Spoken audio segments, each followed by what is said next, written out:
Hi, Marlies. Hi. Hi.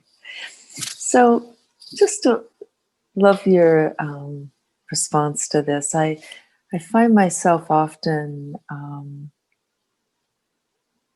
waiting for something, my experience of being maybe to be bigger than it is. So, thinking that it should be more. Do you understand, or I can elaborate? Yeah. So basically, part of you is waiting that more is going to happen. Yeah, so Yeah. even when there's softness or quietness or Yeah. silence, just thinking there should be something more. Yes. Yes, Yes. you got it. Yeah. Great question. Thank you. Um, Anybody else here that has that? Just raise your hand. Yeah. Okay. So we all have that. It's part of mind. Yeah. It's Yeah. part of how we're trained. And, you know, it's just part of the mind that needs to have it bigger, more complex, more fantastic, more something. And I don't know if this is for all Europeans truthful, but I know I've noticed it's also culturally, it has to do with conditioning. I've noticed being born and raised in the Netherlands, which is a tiny little country. Coming to America is really big. And it does something to the mind. So I've noticed in America, everything needs to be big and bigger than big. And only then it's fantastic. It needs to be this. I didn't grow up with that in Holland. It's just, it's all tiny. It's kind of, we have a lot of words that make things small. So I think it is part of the condition of the culture of the country where you are. But in general, it's also what mind does. We're trained that way.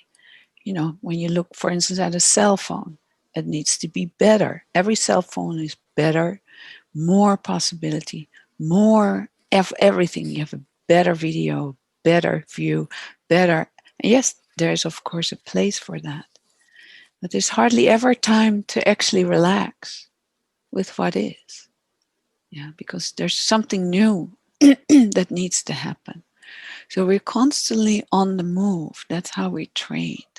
Also, around spirituality, we tend to read books around spirituality of all what's possible and people's experiences that are amazing, because those are often the most interesting to read. And then when you don't have that, then it's like, well, what's wrong with me? Well, I want you to know there's nothing wrong with you. There's nothing wrong with anybody here.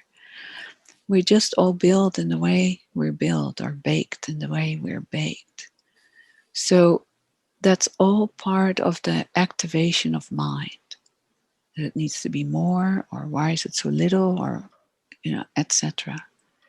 And the more you start resting as your nature, the more you will notice that starts falling away.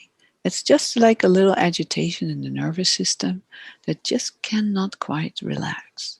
And it has to do with conditioning, the conditioned self. You need to be more, you need to be better.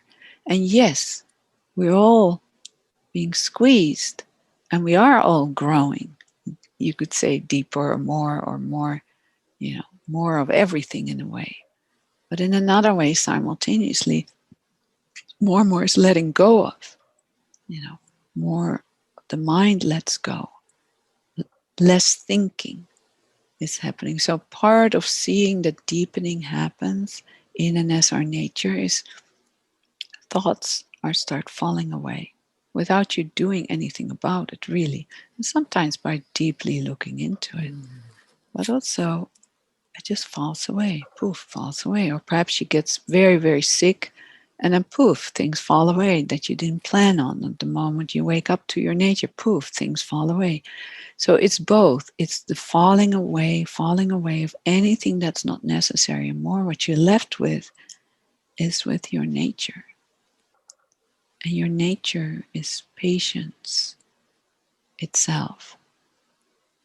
And wanting more or wanting something else than what is part of the training of the mind that just cannot relax But sooner or later, mind will rest also. It wants to melt into our nature. Yeah, it's on its way. Yeah, so I hope that's helpful. Yeah. Very much. Yeah, so it's very much in the collective. Yeah. Perfect. And it's good not to fight with it. So just kind of give it the space, like, sweetheart, just do what you need to do. Yeah. If you want more, that's fine with me. I'm just gonna relax.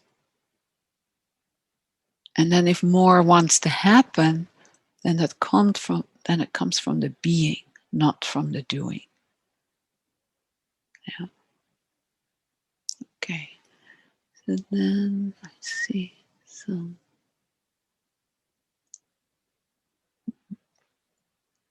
Yeah. Good. So Diana. Hi, Marlies. Hi. I think you answered, although it's a different question, but what you said, but I'll still share because it's been here for some time, and it just requires patience and relaxing. But there's a rising love and joy, and it's getting stronger, and then there's resistance to it as it's almost becoming unbearable. How good it feels. Mm-hmm. And I notice it. So, I say it comes and goes, and like resistance, like, I don't want it. I'm noticing it. I don't want to be experience junkie. Yeah. Although it feels beautiful. Yeah. And then there's bliss also rising on the spine, and it's impossible also, if I let it, it's impossible to not indulge in it, to really enjoy it. It's so strong. Yeah. So, yeah. Great question. So I would completely indulge in it. So with your eyes open, completely allowing yourself to be taken by that and see what happens, because you do it with your eyes open. Yeah. So play with that. There's nothing wrong with that. It's kind of like, an effect of the deep. Oops. Wow. I just see trees falling down next to me. Sorry. So it's part of the deepening. The more the deepening happens, the more the bliss comes. The bliss of being, the bliss of beauty, the goodness, the happiness, the true joy. Don't deprive yourself from it. Like it's not allowed, I'm gonna indulge. Indulge in it. You're aware of that happening and see what happens when you give that really the space to be nourished by the joy, be nourished by the goodness, be nourished by the bliss of being. I mean, it is the most amazing beauty there is. So why not enjoy it? Enjoy it to the fullest. Yeah? Because that bliss of being, that joy, it will come and go.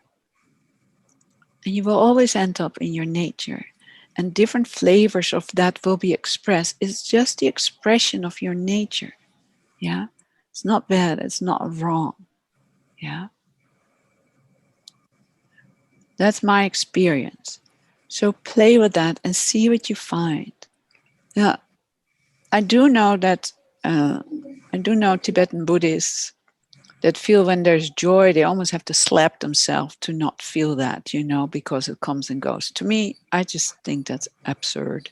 To me, it's like when there's joy, when that's the gift of life, drink it, taste it, feel it.